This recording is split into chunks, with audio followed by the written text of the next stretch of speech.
So, hello. I needed to get on because my sister gave me a wonderful idea about talking about being blended, right? So, for those that don't know,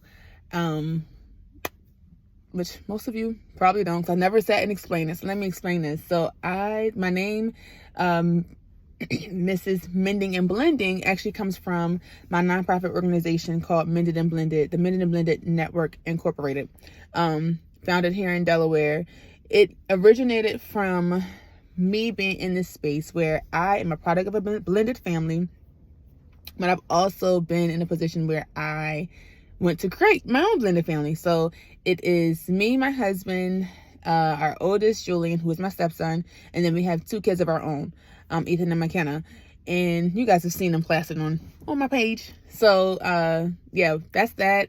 But essentially, Mended and Blended came from, it was something that God gave me. And the whole purpose is to help provide a safe space and to be a platform where families can learn the process of becoming blended. So many times, if you look at the research for family life science research, I'm a certified family life educator. So a part of the research that are in our pamphlets and in our books and things, and even some of the things, if you guys did research, you would find is that there's a lot of information and support for families once they've become blended, but there's not many that's actually put in place, not many supports that's put in place while you're in the process. And so Mended and Blended, me being Mrs. Mending and Blending, the whole design and purpose of it is to be that safe space, not to just provide the supports with tangible things, but to be the safe space and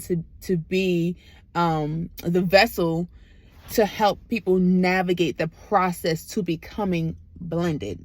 Okay. So with that, one of the things I want to talk about today is understanding your placement in your role as a step parent. Listen, so many times as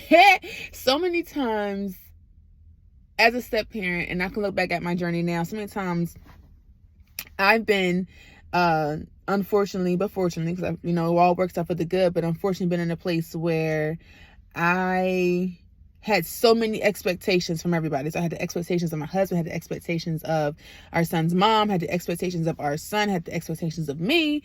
And I was carrying all of that. And so what God had to deal with me, because God would always deal with you first before he deals with whoever you're going to be, helping. He'll deal with you first. And so what he started to deal with me on was understanding my placement. And so I said, okay, Lord, what you talking about? He said, I want you to look at Sarah and Abraham and Hagar. And I want you to look at Mary, Joseph, and Jesus. And so I began to study and began to research. And what God began to show me and open up my eyes to see was that blended families is literally all throughout the doggone Bible. How come we don't talk about that in church?